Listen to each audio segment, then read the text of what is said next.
বৃষ্টি বৃষ্টি বৃষ্টি, এই বৃষ্টির দিনে পকোড়া খেতে কার না ভালো লাগে? তো আমারও খুবই ভালো লাগে পকোড়া খেতে। তো বন্ধুরা, চলে আসলাম আজকে আমি পকোড়া বানাতে। প্রচণ্ড পরিমাণে বৃষ্টি হচ্ছে। তো দেখতে পাচ্ছ আমি শিলনোড়াতে আদা রসুন বেটে একদম সব মশলা মেখে টেকে ফ্রিজে 2 ঘন্টা স্ট্যান্ডিং টাইমে রেখে দিব চিকেন পকোড়া। অনেক দিন আগে বানিয়েছিলাম, খুবই ভালো হয়েছিল খেতে। তো আজকে অনেক দিন পর বানাচ্ছি। তো চলো দেখা যাক আজকে কেমন হয়। তো 2 ঘন্টার জন্য আমি রেখে দিলাম ফ্রিজে। আর এদিকে আমি গ্রিন চাটনি বানাবো। গ্রিন চাটনি বানানোর জন্য কী কী নিয়ে নিয়েছি তোমরা দেখে নিলে। আর আজকে আমার ছিল না গ্যাস সিলিন্ডার না থাকার কারণে আমি আজকে ইন্ডাকশানে বানাচ্ছি।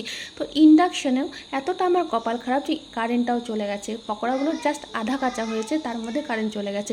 আর আমি দেখে পরে লোভ সামলাতে পারছি না, কাঁচা পকোড়ায় খাওয়া স্টার্ট করে দিয়েছি। দেখতে পাচ্ছ অন্ধকারে মোবাইলের লাইট জ্বালিয়ে কাঁচা পকোড়া খাচ্ছি, তবু আবার ঝাল চাটনি দিয়ে। তো আবার চলে আসলো কারেন্ট চলে আসার পরে আমি আবার পকোড়াগুলো ভেজে নিলাম। ছিল টমেটো সস, গ্রিন চাটনি আর চিকেন পকোড়া। খেতে জাস্ট অসম হয়েছিল, ওয়াও।